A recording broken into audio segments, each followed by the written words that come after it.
नमस्कार दोस्तों, स्वागत है आपका सच बनाम झूठ प्रोग्राम में। दोस्तों, प्रश्न ये है कि क्या भगवान की भक्ति करने के बावजूद भी आपको प्रारब्ध के पाप कर्म भोगने पड़ेंगे? हम आज इसी बात पर चर्चा करेंगे। जानने के लिए देखिए पूरी वीडियो। हम आपके सामने कुछ भारतीय संतों के विचार रखने जा रहे हैं जिनका प्रारब्ध के पाप कर्म के लिए क्या कहना है। तो आइए इस कड़ी में सबसे पहले जानते हैं विचार देवकीनंदन ठाकुर जी का। आपके प्रयास से, भगवत भजन से वो कम हो सकता है, समाप्त नहीं हो सकता। अगर आप सत्कर्म करें, अगर आप भजन करें तो उससे कम हो सकता है, समाप्त नहीं हो सकता। हमारे शास्त्रों में कहा है तुम्हारे कर्म का फल तुम्ही को भोगना पड़ेगा। अब जानते हैं विचार आसाराम जी के। क्या हमें प्रारब्ध के पाप कर्म भोगने पड़ेंगे या नहीं, इस विषय पर इनका क्या कहना है। अवश्यमेव भोक्तृत्वं कृतं कर्म शुभाशुभम्। अच्छे बुरे कर्मों का फल अवश्यमेव भोगना पड़ता। जो लोग मनस्वी हैं, सत्संग पर ध्यान नहीं देते, खाली संत का आशीर्वाद ले जाते या संत के शिष्य कहलाते, फिर मनमाना कर्म करते, तो उनको भी कर्म का फल तो भुगतना ही पड़ता है देर समय। अब जानते हैं इस्कॉन से रुक्मिणी कृष्ण प्रभु जी के विचार।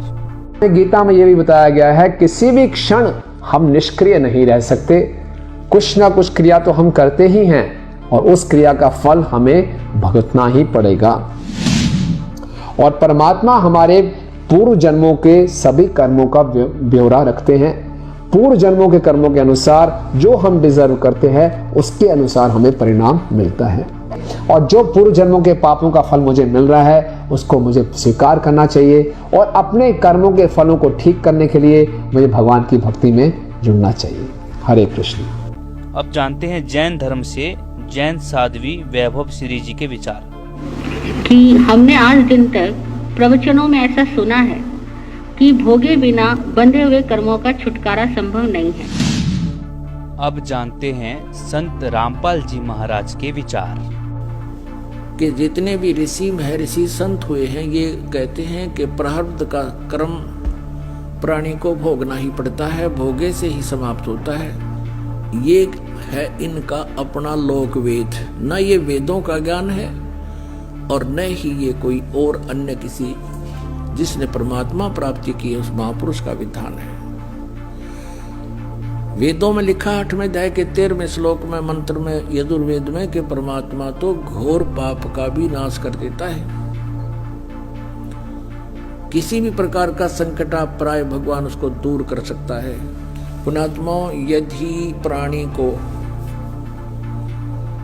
जैसा उसके भाग्य में है वैसा ही भोगना पड़े तो कोई ना भक्ति करे और ना भगवान की जरूरत फिर हमने। फिर आवश्यकता क्या है परमात्मा की? जिसके ऊपर कैर टूटना वो टूटेगा, फिर क्या की भक्ति करेगा वो?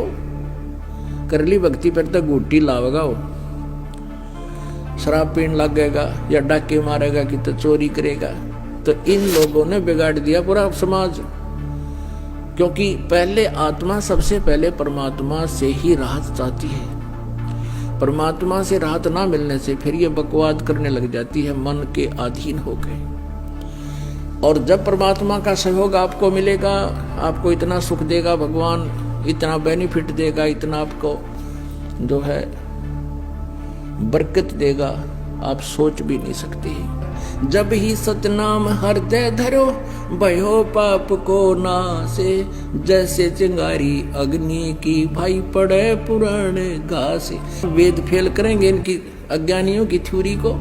वेद बताते हैं कि परमात्मा घोर पाप का भी नाश कर देता है, ये देखिएगा ये जरूर। और इसको इस अनुवाद भी दानंद जी ने कर रखा है। इसने प्रकाशक है सार्वदेशिक कार्य प्रतिनिधि सभा 2/5 महर्षि सिद्धांत भवन, रामलीला मैदान, नई दिल्ली से।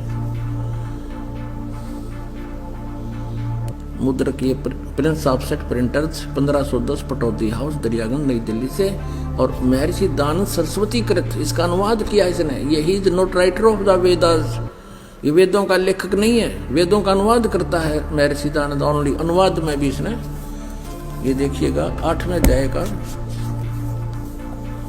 13वां मंत्र, ये है अध्याय 8 यजुर्वेद 8वां अध्याय।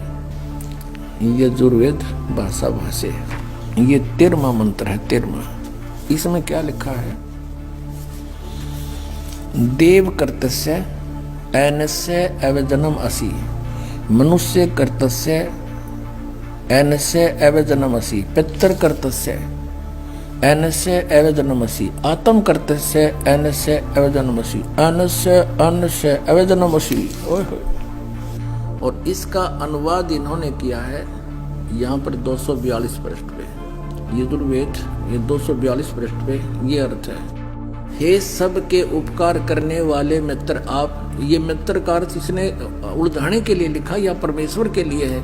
इसने सत्यार्थ प्रकाश में खुद कहा है प्रथम अध्याय में कि सबका सबसे हितकारी होने के कारण, हितैषी होने के कारण परमेश्वर का नाम मित्र है। अब इसी के कर कमलों से लिखा हुआ और दिखाते हैं सत्यार्थ प्रकाश में, ये देखिएगा, ये सत्यार्थ प्रकाश वही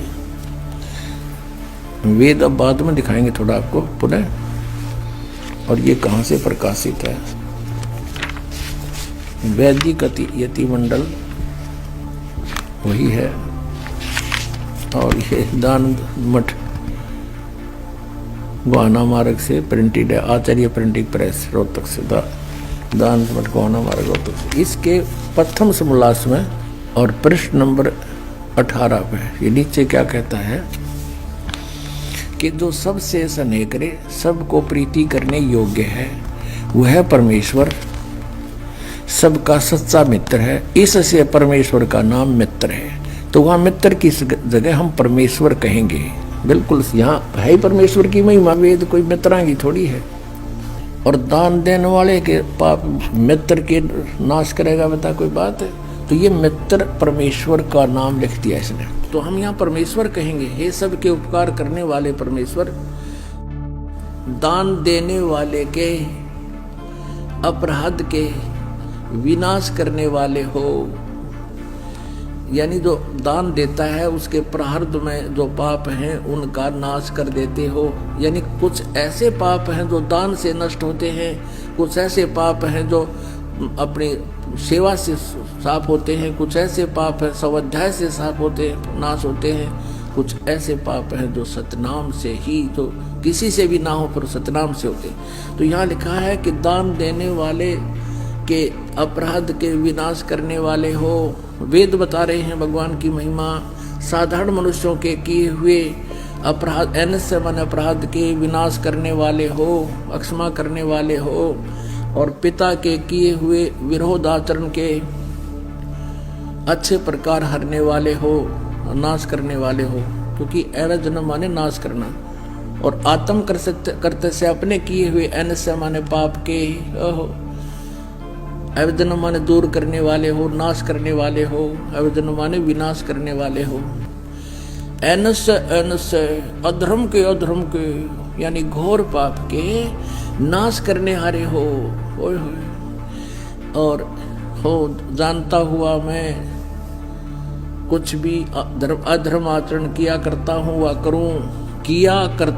करूँ। ओह, वे तो कहते पहले जो कर चुके और अब कर रहा हूँ और आगे भी जो करूँगा, अनजानपने में तो जो कुछ भी किया करता हूँ करूँ, उस सब का एनस माने पाप का, दुष्ट आचरण नहीं, एनस से हम सब कुछ पढ़ सकते हैं, इसको भी पढ़ सकते हैं संस्कृत को, क्योंकि नागरी लिपि है।